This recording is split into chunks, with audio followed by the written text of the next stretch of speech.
Senator Ben Nelson. Thank you, Mr. Chairman, and I express my appreciation as well for your service as well as for your being here today.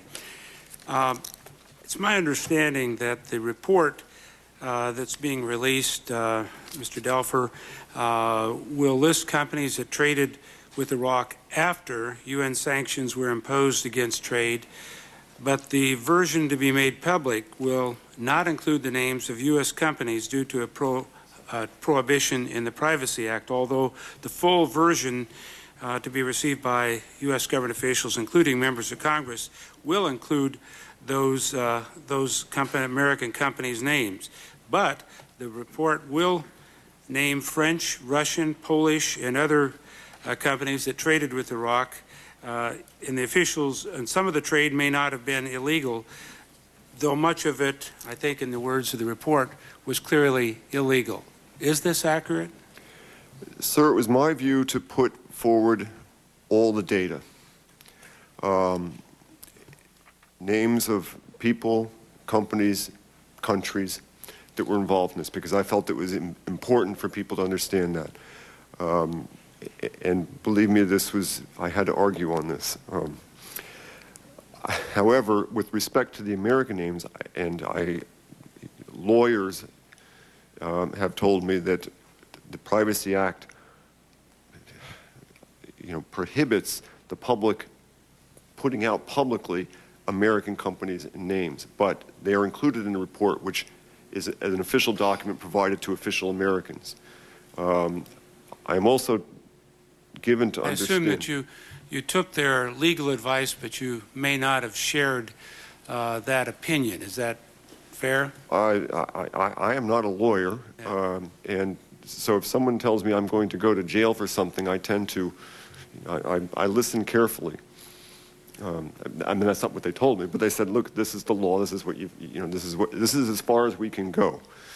But isn't it interesting that we print the names of petty criminals in the police blotter sections in weekly newspapers across the country, but somehow the names of these companies don't get in. Now, apparently the Privacy Act doesn't relate to foreign companies. Was that ever discussed with you, or do you have any thoughts about that? It evidently does not. I would point out also that these data on the to which you're referring, are oil vouchers and so forth, that data is going to become public anyway. It's part of many investigations which are ongoing. The UN has an investigation going on. It's documents which we received from the Iraqi government. So I think, as a practical matter, the full disclosure of all of this is going to happen. But we can't be a part of that. Now let's go to the unaccounted for WMDs. You mentioned that your view was, in going in, that you thought there probably was this strategic reserve for defensive purposes, not for offensive purposes. Did you, and as you looked, did you also believe that there would be some capability of delivering those weapons of mass destruction in a defensive posture? Again, this is just my own opinion. Beforehand, I had thought that there would be some small number of ballistic missiles, on the order of a dozen or 15, with the capacity to be loaded with either chemical or biological agent, and this, would be something as a deterrent in a sense. Did you have any indication that would have led you to believe that these existing stockpiles, or small or otherwise, that were not found, might have been secreted to Syria or some other place? I had no wisdom on that when I was formulating my own opinions about what might remain. I was really drawing my judgment on the residual uncertainties from my work at UNSCOM, from discussions with defectors when I was at UNSCOM, my sense from discussions with Iraqis during the years I was at UNSCOM, the overall incentive structure that Saddam had. I mean, those were the factors that kind of led to my judgment on that. But you had no belief going in that you would find large stockpiles or large delivery capabilities? Well, As an assumption, as an expectation. my thought was that Saddam, the Iraqi regime, would have preserved the opportunity or the capability to produce chemical agent and biological agent if a decision were made to do that. I would have, but this is just, me as an individual, that was my judgment, that he would have retained the capacity to produce, in a strategic build-up period, to put it in our kind of jargon. In your previous statement, you said that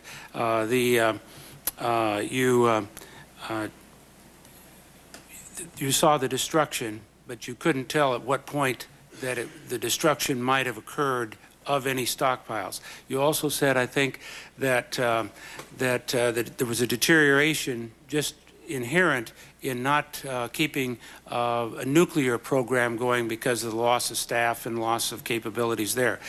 Do you think there was also a loss of potential capability in the ability to make weapons of mass destruction other than nuclear weapons if you weren't in the process of making them?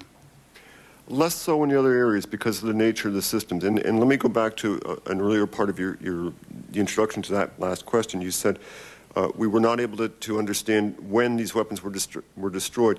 We investigated that pretty extensively through interviews and so forth, and really what we found was most of the destruction was done in 1991 at various points. So it wasn't just in advance of the invasion? No, not just in advance.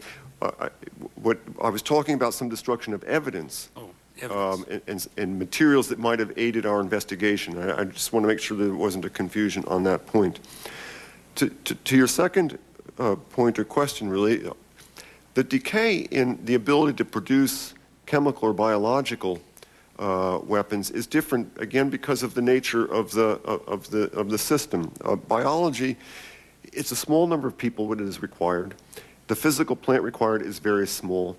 So it would be easy for Saddam to conclude or assume that he has that capability and it's on the shelf. I mean, I said this in my testimony. Because he was able to do it in the past, because the people are still there, because he can produce indigenously, even if he has to start from scratch, fermenters, spray dryers, tanks, and dispersal systems, that is something which in his mind says, I can do that if I want to, and it won't take me long to do it. Chemical is somewhat more difficult. It takes dozens of people in terms of the engineers, production engineers, and the chemists. It would be a bit more difficult depending upon the type of weapon system that you wanted to use. Or if it's simple dumb bombs, that's one thing. If it's missile warheads, that's kind of another thing. Interestingly, though, that where he chose to very openly violate the resolution was in the ballistic missile area. And that is an area where he tried to draw a distinction between weapons of mass destruction and long-range ballistic missiles. But he also, I think, understood this is a long lead item. Building, indigenously certainly, the types of missiles that he was building, the Samud 2, that took a lot of time. And it was when he was in possession of a substantial amount of wealth, largely derived from the oil for food program, that he actually committed to those production programs, particularly around 1999 and 2000. Thank you, and thank you, Mr. Chairman.